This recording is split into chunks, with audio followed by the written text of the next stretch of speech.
everyone, yes, welcome to the Final Cut. It is I, Mark the Movie Man, and today we are going to take a look at Red Tails, yes, the highly anticipated World War II picture about the Tuskegee Airmen, a group of African-American airmen who decided they wanted to serve their country and defend their country despite what most of the people in that country thought of them and the expectations of them just by the color of their skin. They fight not only racism but also the low expectations that the military has for their actual success, while also fighting the Germans and fighting their own vices and demons. Folks, when I heard that this was going to come out and I saw the trailer, I'm like, sweet! Someone's going to do some major justice to the Tuskegee Airmen storyline. We've seen it a couple times in Hollywood, but this had Lucas's name slapped on as producer, so you knew it was going to be epic. ILM, great battles involved, but what's the actual story and characters like? Well, the Red Tails is done as the 50s, early 50s war serial, okay? So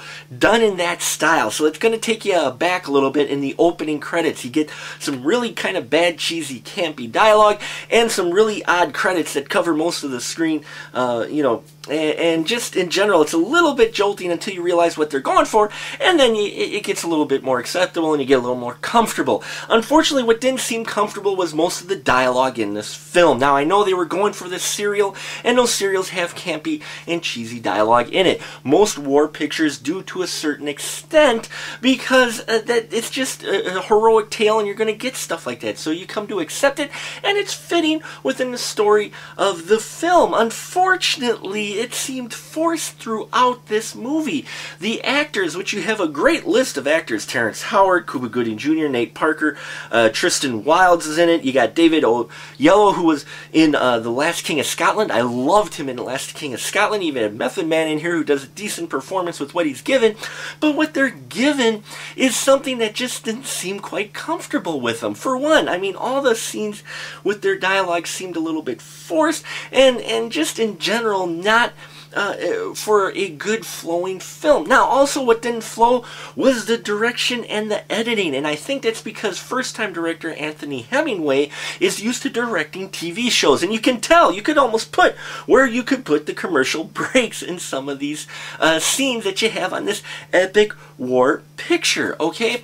But the performances, they do great with what they have and the direction they're given, but it just doesn't quite get up there to where it could be. You see so much potential in Red Tails. I mean, I'm watching this film and I'm going, just when you get into a scene where you think there's going to be some meaty dialogue and character development and some really, get a nice strong point across, it cuts away. I mean, would it hurt to develop a longer scene more than a few minutes?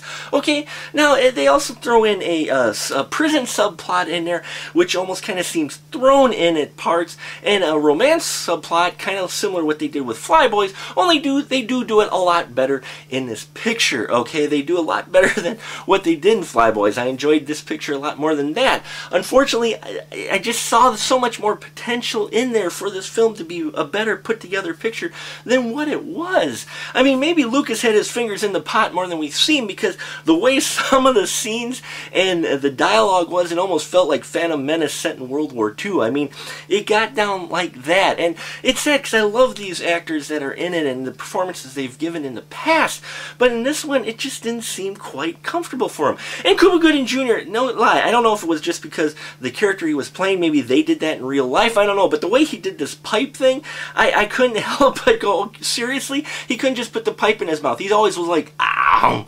Now, I know, it's a little thing, but it was distracting and noticeable for that character.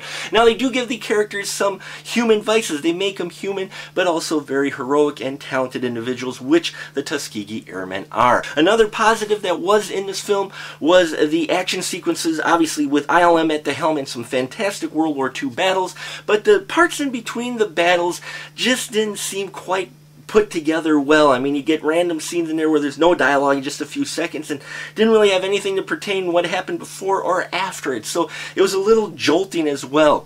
Red Tails is a movie of things, it could have been so much better. It could have been so much bigger, but unfortunately, in the hands of the first-time director who's used to doing TV, and of course George Lucas seeming to have his fingers in it more than we probably would like, this movie only gets 2 stubs in my book. Unfortunately, I just can't do it more than that. I was hoping to get more into it, and maybe this will motivate Hollywood to do other stories about the Tuskegee Airmen, and the next picture will be put together a lot better than this one. And that'll about do it for us here at the Final Cut. Until next time, folks, keep that ticket stub.